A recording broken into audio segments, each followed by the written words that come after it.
people just think it's like the right thing to do. I was no different. Like I worked a whole bunch of like office jobs, you know what I mean? Because that seemed like it's like, oh, this is the way you do have to provide. Go get a degree and then a job, and then that's how you put food on the table, and you do that until you're 65, and then you stop.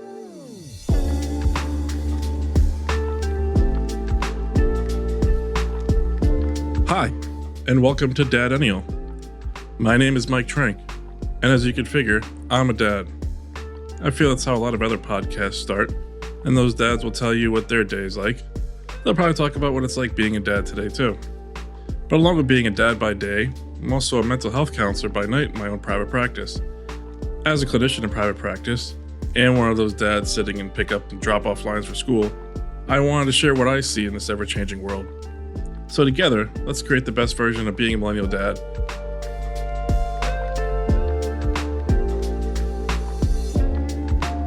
So I'd like to welcome a good friend of mine, Mr. Josh Smith. How are you doing today?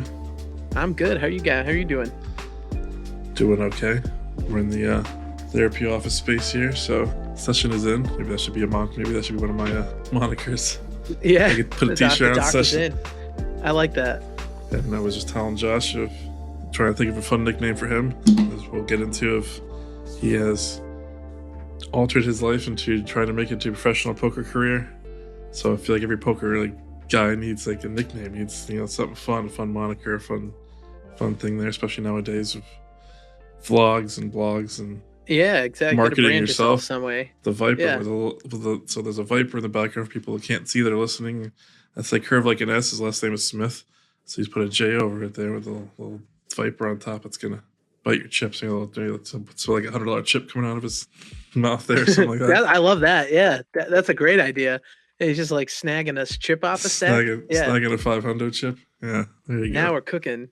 Yeah, right. I love that idea. Letter to the editor. There we go. Yeah, a little blood on it. There you go.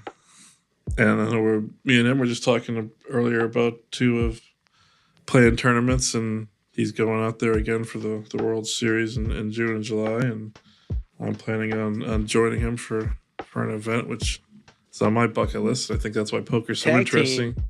Yeah. Back again. Yeah. I love it. I've always wanted to play it. I was trying to get people out to play the tag team last year too, because it's like the most fun tournament, I think. So you're going to love it. It's going to be awesome. That's the only way I do it now. Like in my 20s, I probably would have done it just because I was brash and I thought like, oh, I can hang with the big boys. Now in my 40s, of like, yeah, I could. I mean, I'd be a bucket list. I'd do it, but I know like realistically, I'd get my ass handed to me unless just you just run smoking out. Who knows? Yeah, can randomly happen, but the probability of like, well, I'm just going out there like to have fun and I'm gonna lose X number of dollars just to say I played, but. Yeah, the tag team's the cheapest one too, because you're deferring the costs. So it's like you get the World Series chips, and it's awesome. It's gonna be it's the most fun atmosphere too, like the least miserable for sure. We're making shirts. There we go. I love it. Yeah, we actually do need a shirt. It's a great idea. We have to get some DADennial swag and wear it out there too. Start handing out cards. That will be in the mix very soon. We can find that on the DADennial website along with the LinkedIn page and Facebook page, where you can go get your DADennial merch. I show you my Lion notebook now. You can let it out now in a nice DADennial Lion notebook where you two can let it out anytime. And all right, then we're coming up with new sayings besides the lion. Yep, let it out. That was a great segue too. It is a great segue. Look at that, like we actually planned this. Like I know what I'm doing here. Fantastic. But I think just what we were saying there I think I wanted to include you in one of my first podcasts because I feel like anyone that I talk to of, like any guest ideas or who do you have, they have some guest ideas for you. And I'm like, this buddy of mine that, just regular Joe like the rest of us has been working on like not just making that career change, but poker, which I think is something that a lot of dads, especially that have gotten into one way or another in their 20s and 30s of online or home games or whatever. And so it seemed like I always got a fun response of their best poker stories and like, wow, that's amazing. Like, how do you actually do that? Like that thought of, all right, you can actually be a dad and you can, try to live your dream. It is funny because I think that is like it, right? Like, I don't know. I think like whatever people's like preconceived notions of a poker player is like not like just like a normal dad, like dropping the kid off at the bus, I think, you know, Yeah. I kind of think it's a lot shadier than that, just in general. People are always kind of surprised when you when you say it. They're like, "Oh, really?" You know, but it doesn't have to be like, you know, like late nights or back alleys or stuff like that. But I think that's just sort of the mental picture a lot of people have. But I'm not that. Yeah, I'm just a dude. Has the stigma. I think it has that thing of that you did in your 20s and 30s, and you know, maybe you might play a home game with some buddies, or maybe online over COVID you play. But you know, the thought of like taking it to the next level of doing the studying and the work to make it your career is that stigma, but also of, you know, that's something I did for fun, right? Like Yeah, how many guys, I feel like you had a good group of people that like actually studied and worked on it, like actually, you know, really got into poker. But it's one of those things that people like and enjoy and they do and find it as a hobby. But right, to actually even stop and think about it, is like, oh, I could have made that into, if I put in the time and the effort to make that yeah. into a job. You know, I think that's one of those thoughts too of, I'm, you know, that dad of just sitting in their office job, like, oh shit, man, maybe I should have paid more attention to the. I mean, that was me. I was in the office, right?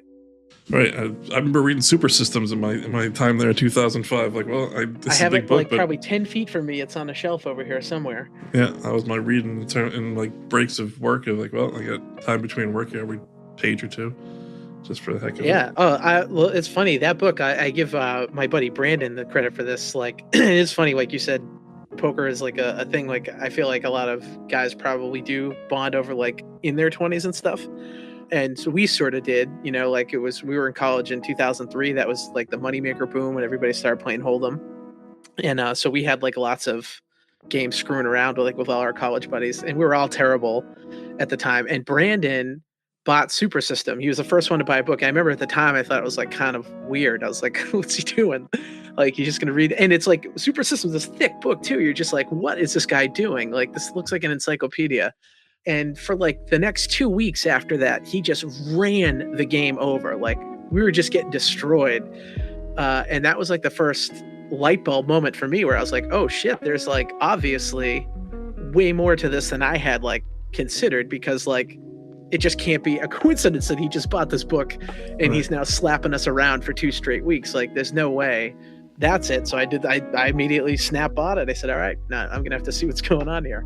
The price of that new was ridiculous. Of like trying to hunt it down pre like big internet day. I think Amazon was still books, so you could find it on Amazon. But like even used was like $20-something. Yeah, $22. I'm like $22. Like, that's a 6-pack, a couple packs of smokes. Well, I felt like the same way too. I was like, this is crazy. I'm gonna spend this on a book now. Yeah. But I was like, he was literally just kicking our ass. So I was like, there's got to be something magical in this book. And it was funny because then, you know, you'd read it and then you would sort of see what he had like taken from it immediately. And I was like, oh wow, okay, I got it. Like, there really is something to this.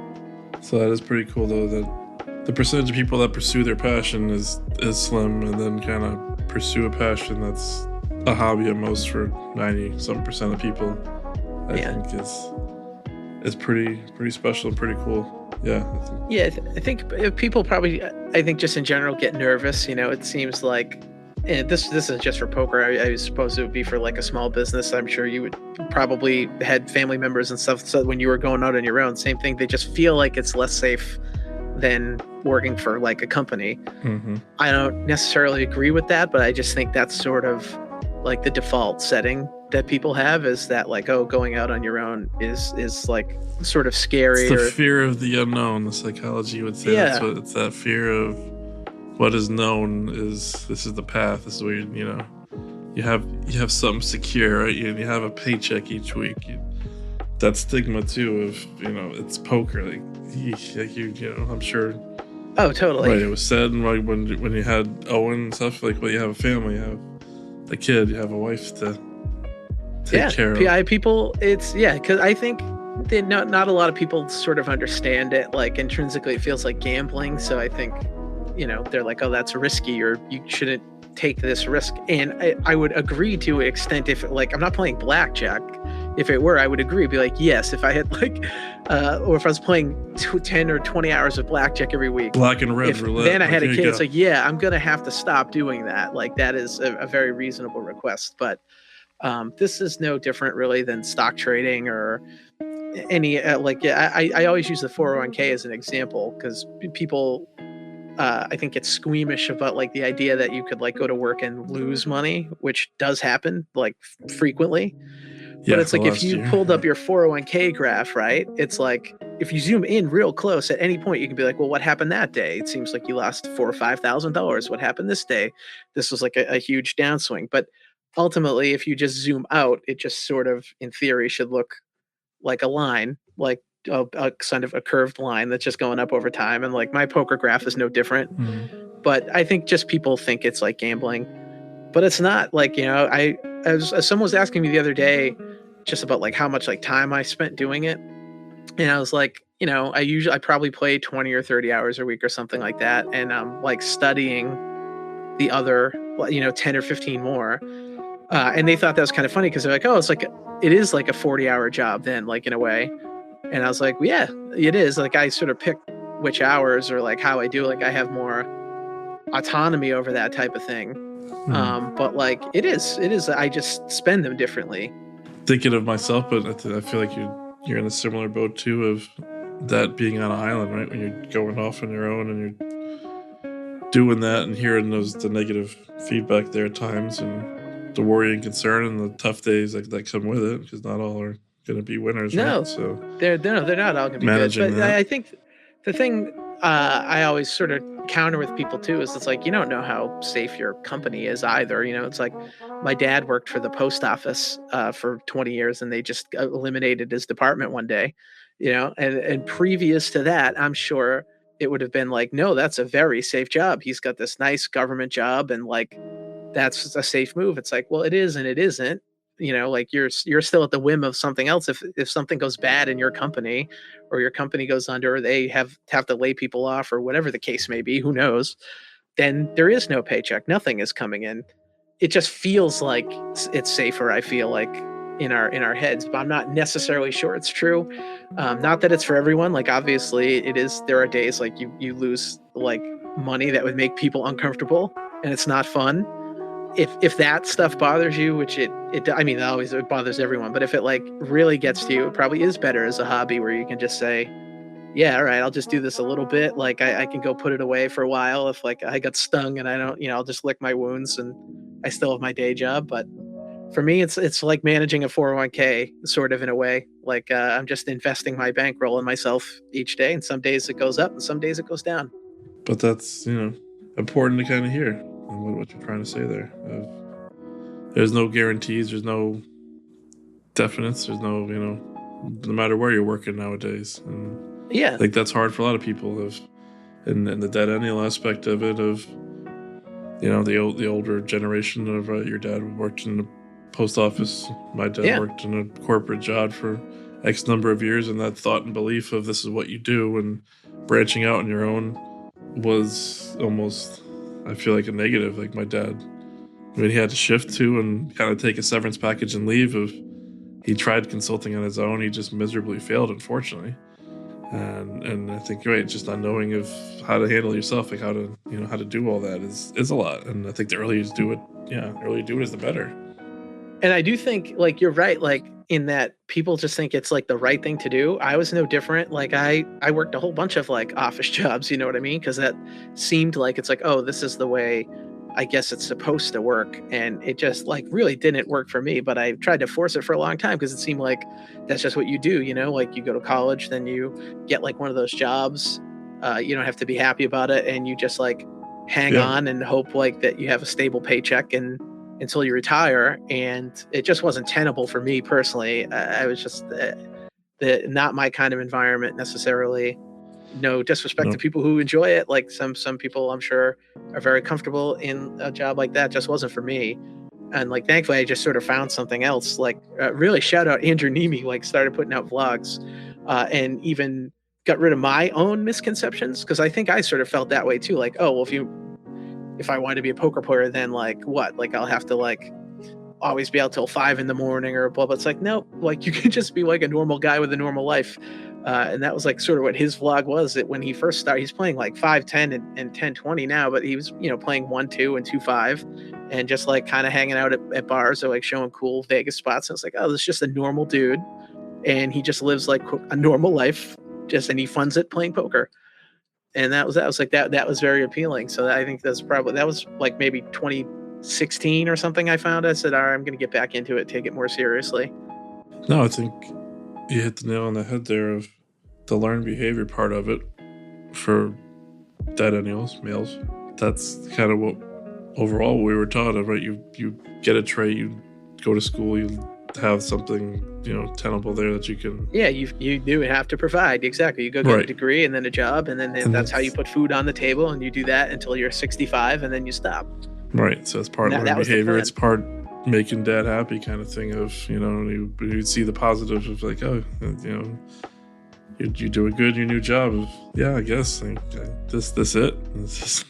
Yeah, I mean, I felt the same way. And so my parents hated poker. I did play professionally very like right out of college, mostly as a function of not being able to get another job at the time, like in 2008. And they hated it, like wanted no part of it. And when I started doing it more seriously again, they were in the same thing. They didn't like it. I think they were just very nervous because they're never getting out of that mindset where it was like, this is gambling. That's not a safe choice. Like this is, you're risking like stuff for your kid and blah, blah, blah. This is just not how you do it. Which I always thought was kind of wild too, given like their exact circumstance. It was like you had a government job. There was nothing safe about it. Like that wasn't a safe route. Right. Not necessarily, getting laid off in your mid 40s. So I don't know. It just didn't seem, but they didn't see it that way. They were terrified. I think they're more okay with it now. I'll occasionally send them pictures if I run up a stack and be like, hey, the mortgage is paid. Like you can, exhale. Don't worry about it. Your grandkid won't be homeless now. You can imagine like me now of how far I've gotten that it's having the conversation with my family, not just doing therapy, but I'm creating a podcast to like pull back from therapy. Like what? Yeah. A podcast, like just even explaining a podcast to someone over 70 is yes. A what? Yeah. What cast? So you're taking less patience to work on this. Yep. This is the next project that I'm gonna. It's tough. It's hard to. I think sometimes people they just can't like sort of grasp it. Which I get, but in the beginning, yeah, when you do it, then you kind of see I don't know why I had this analogy once, and it's always stuck in my mind of. I always love mountains and greenery, so I was thinking of like it's the first mountain, like you get over like it's literally getting over your Everest or Kilimanjaro or whatever mountain that you prefer or continent that you prefer. Yeah. And when you get over, you're finally climbing to the top. You're like, oh crap, there's mountains all over this place now. Like, all right, but now I've climbed the biggest one, so now it's like I want to try different ones. I want to see this whole. I can see the whole valley now. I feel like it's just that different thing of like, all right. It's jumping in the deep end, whatever metaphor you want to use, and getting over your fears, anxieties, and that learned behavior.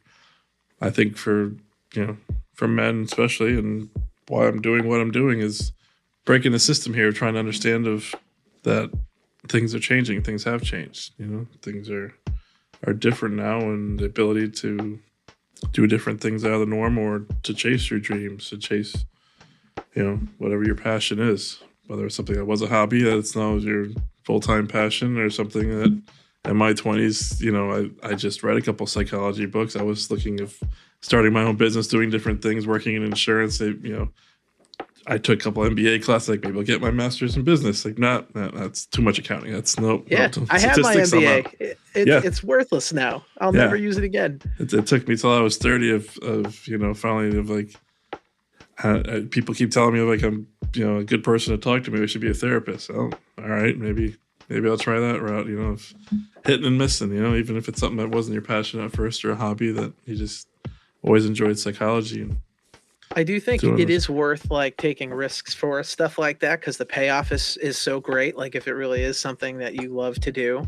Mm-hmm. And I do love the mountain analogy, because there's something to it's almost like seeing like a ball go through the hoop, kind of like if you're like in a shooting funk, like that kind of thing. Mm-hmm. Like once you do climb, like it is scary at first, right? But like once you do it, even for like a little bit, a month, you're like, oh, this isn't nearly like as sort of as terrifying as I was led to believe it will be, or like not that it's easy. I'm not trying to like I don't want to downplay that at all.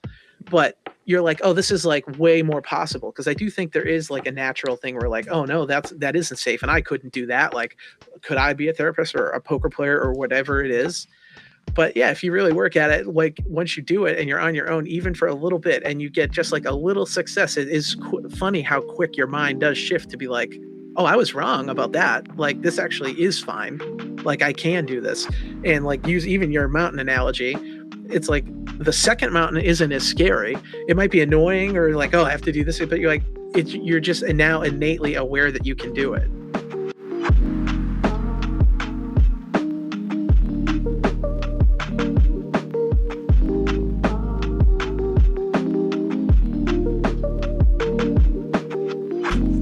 I'll downplay it if I could go back and either create something new again and kind of be in that like transitional phase, or have a kid and go through that. Like, I'll do business any day. Just the kid thing, like that is that one thing that's, I did it. I'm glad I'm over the baby part of it, at least.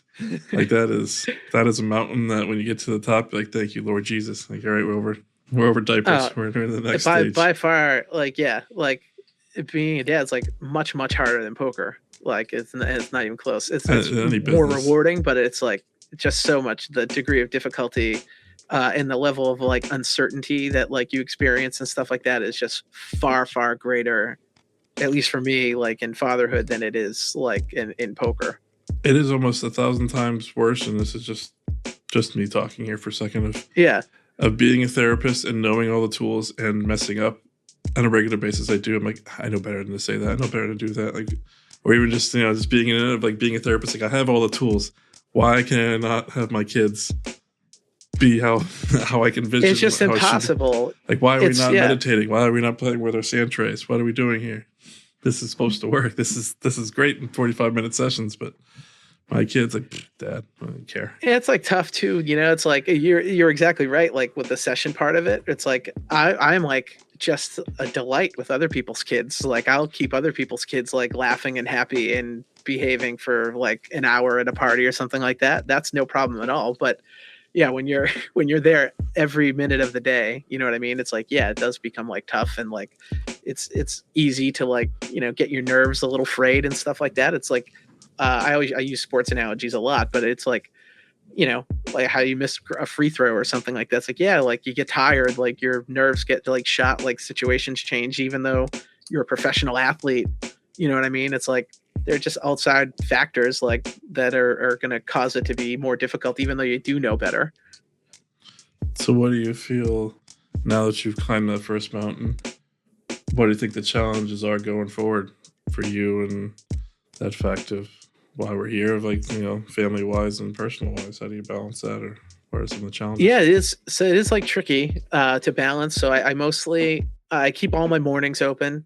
So I usually get Owen to the bus, and I'm home in the he gets home in the afternoon, and my wife works something like 3 days a week or 2 days a week in the office. So like half the time I'm probably at least picking him up as well. So for that reason, like, it is sort of tricky to like find where the hours are. Like, I try and study a bunch during like some of that downtime, but it does get kind of difficult to try and like put in the appropriate amount of volume and also be there for your kid, if that makes sense, right? Like, the thing that is tricky for me is like how much money I earn, at least over the course of the year, is just directly tied to how many hours I play.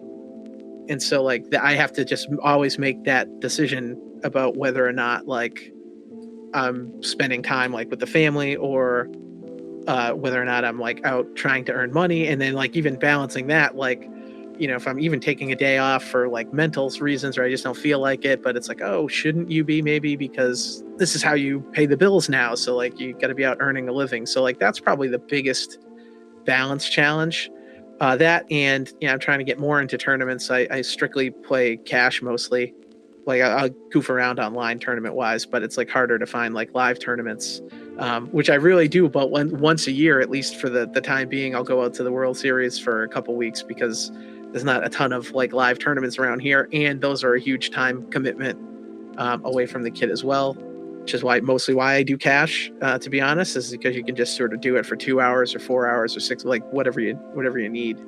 But like that's definitely the the biggest challenge is sort of balancing like when am I going to study, like when is this going to be time like to go earn money, to provide, and then also like we have to spend time with your family, like quality time, not just like I don't want to just be in the room, like I'd like to be present with them. So like that's really the trickiest part.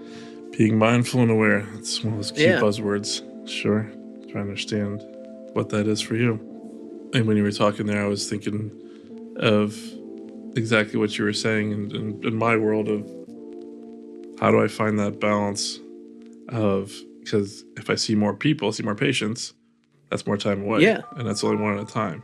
So it's that thought, and maybe you started to do this too, of, all right, how do I like work smarter, not harder? How do I engage more people by doing less, not taking as much time, and figuring out how to, if that could be profitable or not, which is Yeah. why one of these gambles I'm taking right here is trying Well, to it's figure out true. like if I can reach more people and have this be something that's popular or something like that that could help more people, but also help me too. If all right, I don't have to see 7 more people, because right, if people don't show up or you have a bad night in poker, if all right, I had a bad month, I had 7 no shows, Yeah. or some people cancel, and that's X number of dollars, and all right, so now I'm in the hole. Now what do I need to do to make up for that, or how do I make up for that, or without putting pressure on yourself, right? That's the main thing. You put more pressure on yourself, it causes more stress and anxiety. I feel like it's like a sort of a side effect I didn't know would happen, like sort of being on your own in that way, is that like you feel like your time is constantly commodified, right? Because like that's just how you're making your money, is like your time. So then all of a sudden you sort of are way more sort of critical, even with yourself, about like, well, what am I doing with this time? Because it's like if I spend time with like my friends, or if like I'm spending more time like at home, it's like that's also, you shouldn't really think of it this way, and no one else would do it with a regular job. But you're like, am I missing an opportunity here? Because like this could be money making time in theory. Like if I chose to do it differently. So you're just sort of more critical with yourself, or at least I am, with like what you're doing with your time. And I like your way of looking at it though, right? Is like sometimes like less hours is better. Like there might be a better way to reach people where I can still make, like in your case, like the money that you're making, but also not have to put in like so much time away from the family.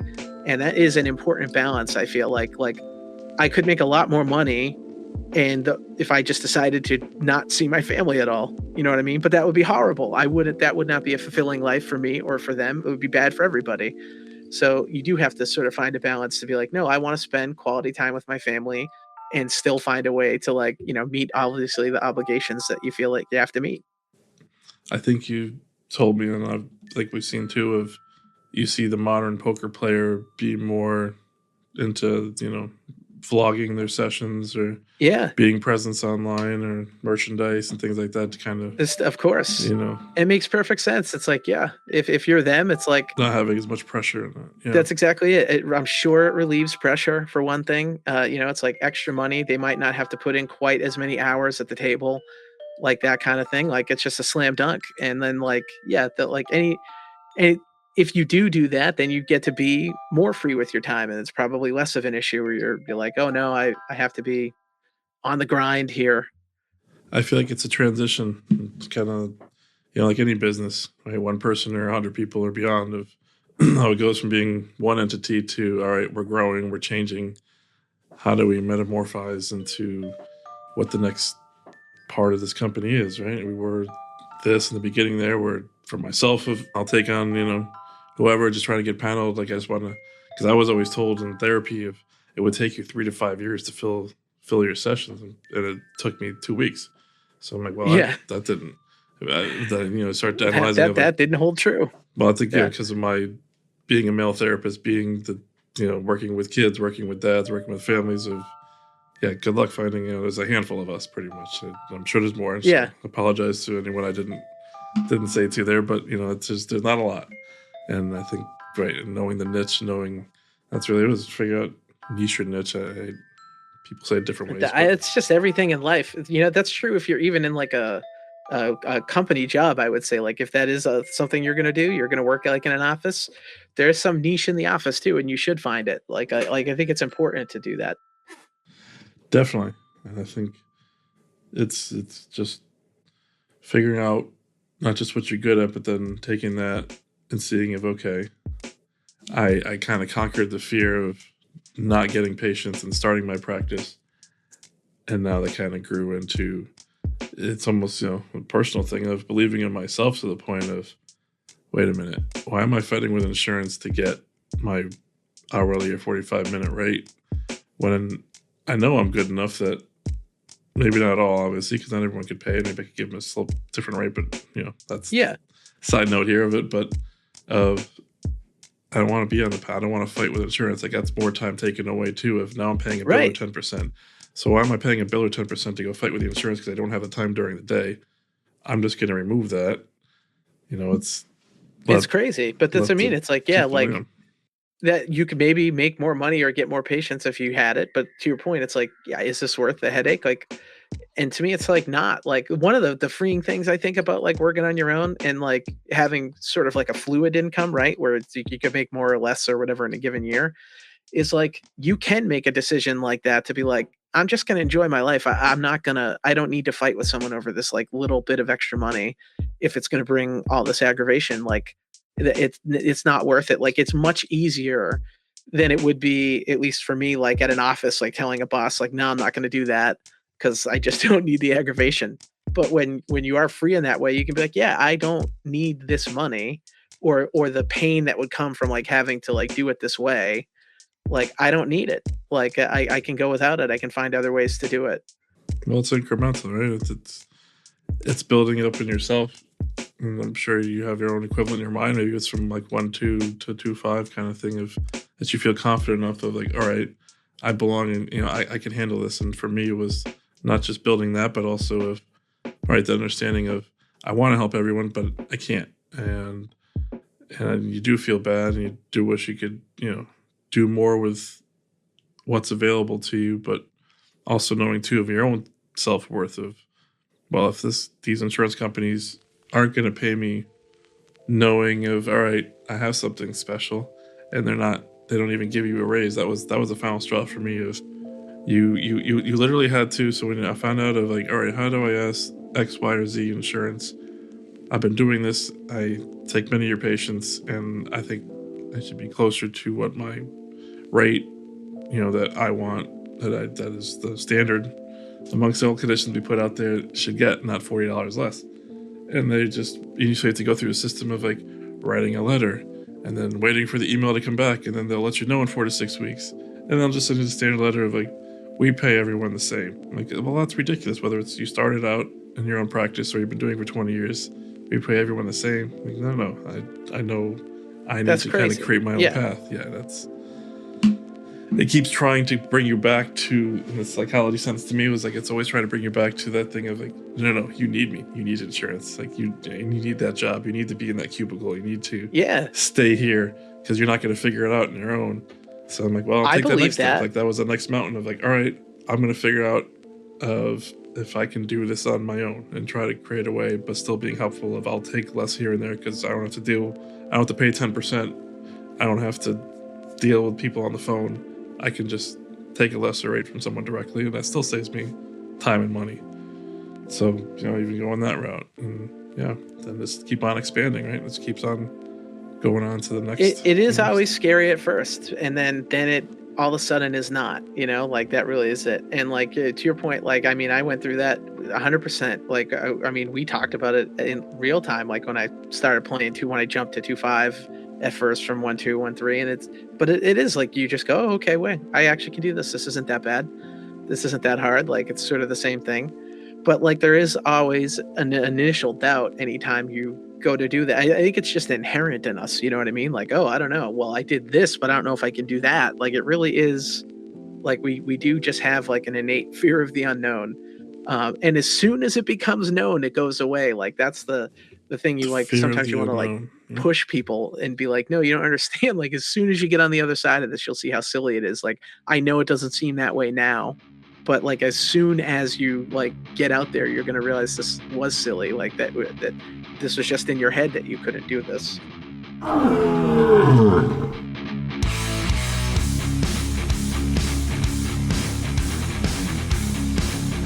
Welcome to the segment called Let It Out Now, or appropriately called Lion. Sometimes it's good to let your inner lion out, whatever that may feel like, whatever that may sound like. That's what you need to do once a day. It's important for dads, everyone, to let it out, to find a way that is appropriate for them. Whether it's in the car, letting out a roar, a kitten scream, or whether that is listening to music with your kids, or just even taking time to yourself, or going outside and playing with your kids, family, dog, whatever the case is. You got to find your line. You got to let it out now. It's healthy, it's good, it's right freaking now. If you have something, feel free to send it to DADennial.com. Go to Facebook page, go to LinkedIn, send it out there. Let me see your line. Let me see how you roar. I feel like it's in my mind now of, yep, we should have segued earlier, but I feel like it's even a better segue because we've been letting it out in the last 15, 20 minutes here of different, all we've been through of getting to where we are. And that's important to kind of look back and recognize and let out in a frame there. And as it's time to kind of ask you of, what is your let it out? Do you have something on your mind today that is bugging you, big, small, in between? I did have a small one. It was actually from like late last week. It was either Thursday or Friday. It was funny. I was going to go to lunch with Jess. It was a day that Jess was working from home.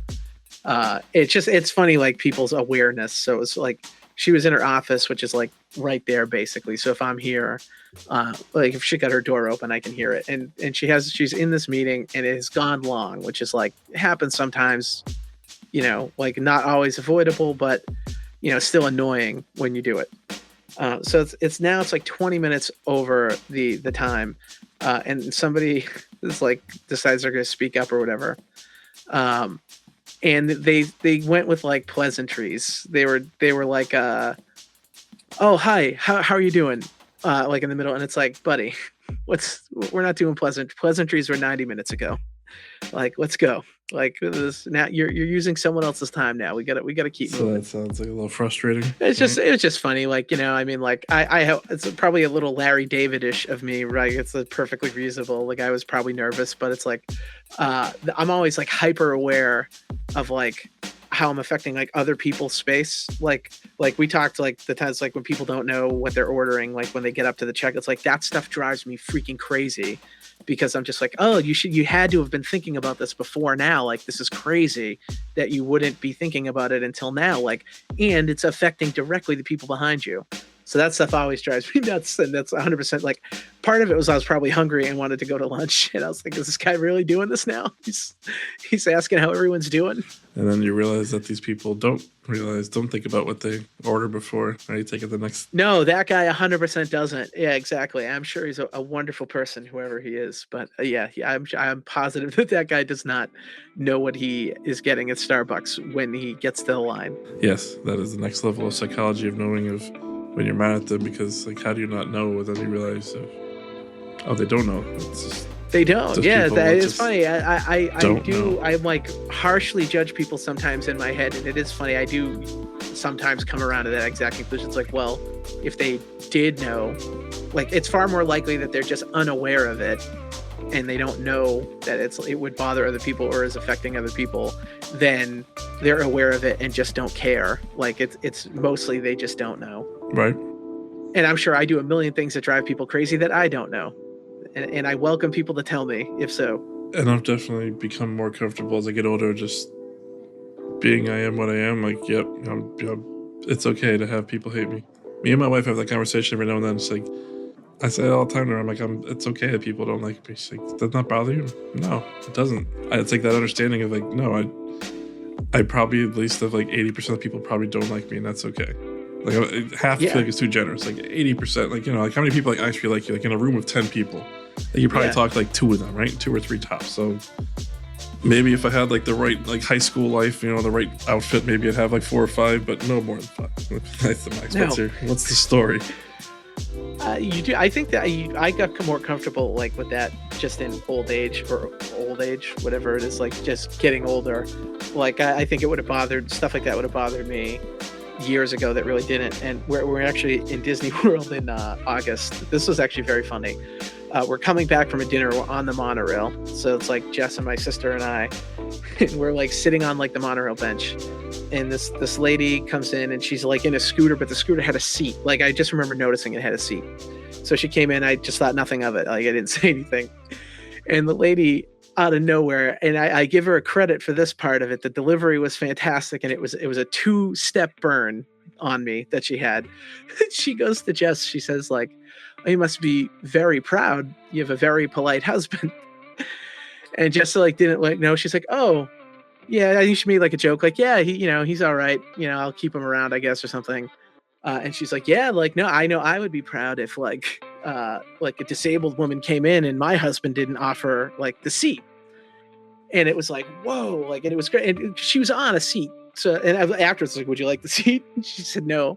She sat on the seat the whole time or whatever. But I remember Jess was so much more angry about it because she was like, "That woman hates your guts." Like she always will. She's like, she's just going to think you're like a bad person. She doesn't know you at all. Like, and she's like, "You're always thinking of other people." And it just didn't bother me because I was like, well, I know, like, I get up for people. I hold the door for people. Like I would have offered her a seat. Like if she had like a walker, I just thought she was on a seat, like I thought nothing of it. That was maybe where my ignorance was. I don't know. But like the funny part was I was just like, I know that like I do this type of stuff. And so it doesn't matter to me that this person that we'll never see again will tell that story with a much different tone about how this like real a-hole like wouldn't give up a seat at Disney World. Like I'm sure she'll tell that story that way, and she'll not think very highly of me. But what can I do about it? It's just kind of accepting that, right? It's okay that you're gonna make mistakes and we're gonna mess up. Yeah. It was like I don't even know if this one was a mistake in general, but it was like obviously there was some sort of like miscommunication, and that's all right. You tell her like, read the Boston Head, I'm part masshole. Sorry, I'm not.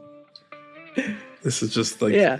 It's what I joke me. about when now living back down here again. I've always joked with Holly about it. When I lived in Florida, this is my kind of pseudo funny story of growing up in the Northeast my whole life and then moving to Florida, and I was in a public supermarket and just like head down, like not normal, and they would be like, "Hey, how you doing?" Like just trying to get conversate with me, and I could hear someone say like, "Wait, what a pain in the ass he is," kind of thing. Like I realized like, oh wait a minute, so this whole time I thought I'd been nice, but I'm like Northeast nice, like in the realm of the rest of the country, like I'm pretty much it's a piece of ass, it's a piece of shit, and like oh, so like you're supposed to like wave, like now where I live, like in my neighborhood, like it's funny because then you can tell like who's from where, because like I'll wave to people, like you can wave, I'm like, you are definitely from the Northeast, like you did not wave back to me like you were. I would definitely be considered Northeast nice. Like up here, I think people would be like, "Oh, that guy is very polite." Yeah. But like, yes, and the Northeast are nice down here. It's country, like he's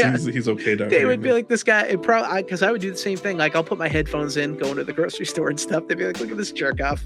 Yeah, like what's he doing? Saying hi. Not doing but yeah, exactly. Like, but in the Northeast, it is funny how like when you travel and you go to different places, you like do see that, because exactly growing up, I didn't think that was like weird at all. It's like, you go to Market Basket, you keep your head down, you don't say nothing to nobody. Like you get out of there, you hold the door for an older lady if she needs it, and that's that. But no, like people talk to each other in other parts of the country. It's funny too of when I moved to Massachusetts. I'm living in Florida for 6 years. You kind of forget the other way too. I'm like, what? I said hi to that person. Like, oh yeah, right. I forgot where I moved to. Like, oh yeah. It wouldn't be weird at all. I started doing the other way. Now I'm back to that now down here. Like if I'm sure next time I go back up north and have some of my southernisms now. Like, oh yeah, right. I forget where I am. My initial reaction is like I'm getting robbed. Like there's like a pickpocket. Like if I'm at a grocery store and someone's like, "Hey," I'm like looking around like, what the hell's going on here? What do you mean, hay? Hay is for horses. There's no hay in this. I'll give you a hay back, but like I'm looking over both shoulders, be like, I can't. What's going on? Why are you saying hi to me? Like that is like a thing up here. I don't know why that is. Like it seems like a more confrontational way, but we don't say hi. Your next big step is the World Series this year, and then hopefully more tournaments keep coming. Definitely long range. I have more tournament goals. Like it's fun. It's sort of like the mountain thing that you were talking about, right? Like, I know I can play cash, and will always, on some level, play cash, and like will always be able to, as long as obviously I keep studying and stuff, like make money playing cash. Tournaments I think are more exciting. Like they're way more variants.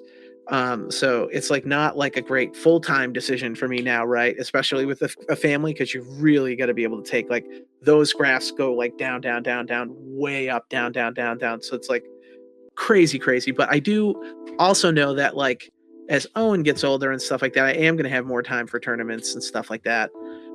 So it is something like I want to focus on. I've started like more seriously doing tournament study this year. So we'll see. Hopefully it works in June, and we can make a little money out there. It's your next step of creating that path for your career. That's the thing. I'd love to just like get one like 6-figure score and then be able to goof around a little bit and play more tournaments. And you can start having your own podcast and doing your own stuff. Yeah, exactly. Yeah.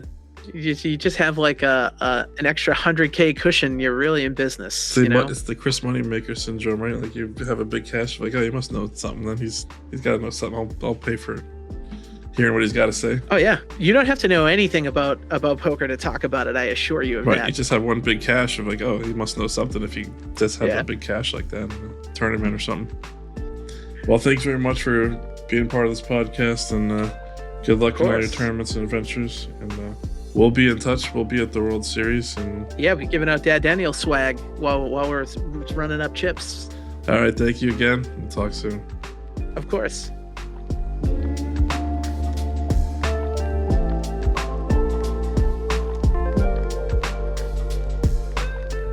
I want to thank everyone for listening. I want to thank everyone for subscribing to DADennial and on your favorite podcast platform.